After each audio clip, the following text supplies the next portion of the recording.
Hello friends, அனைவருக்கும் வணக்கம். இன்றைக்கி மட்டன் குழம்பு செய்ய போகிறேன் பாருங்கள். 200 ரூபாய்க்கு மட்டன் எடுத்தேன், க்ளீன் பண்ணி வச்சுருக்கேன். இதில் வெங்காயம், தக்காளி, இஞ்சி பூண்டு பேஸ்ட்டு, பட்டை லவங்கம் போட்டு வதக்கின்னு இருக்கிறேன் பாருங்கள். வெங்காயம் தக்காளிலாம் நல்லா ஃப்ரை ஆயிடுச்சு.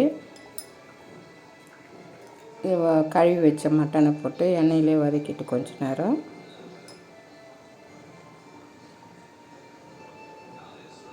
ஒரு ஸ்பூன் சின்ன ஸ்பூனில் மஞ்சள்தூள் போடுறேன்.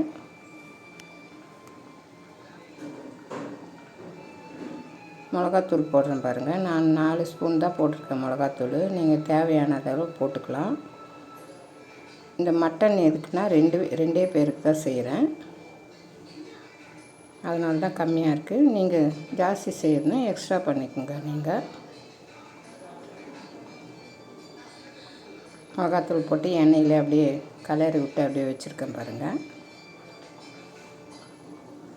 இப்போ தண்ணி ஊற்ற போகிறேன். சால்ட்டு போட்டுட்டு தண்ணி ஊற்ற போகிறேன். தேவையான அளவு உப்பு போட்டுங்க உங்களுக்கு திட்டமாக. குக்கரில் செய்யலை, கடாயிலே செய்கிறேன். கடாயில் நல்லா இளங்கறியாக இருந்தால் வெந்துடுது, அதனால தான்.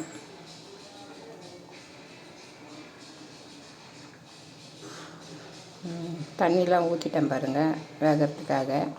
ஒரு 3 சொம்பு தண்ணி சின்ன சொம்பில் ஊற்றிருக்கேன்.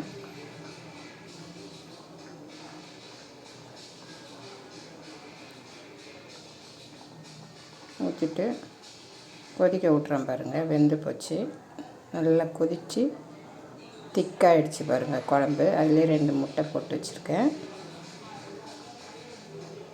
எண்ணெய் பிரிஞ்சு வரும்போது குழம்பு நல்லா திக்காகிடுச்சுன்னா அவ்வளோதான், குழம்பு ரெடி ஆகிடுச்சுங்க. நீங்களும் வாங்க சாப்பிட்லாம். நன்றி, வணக்கம்.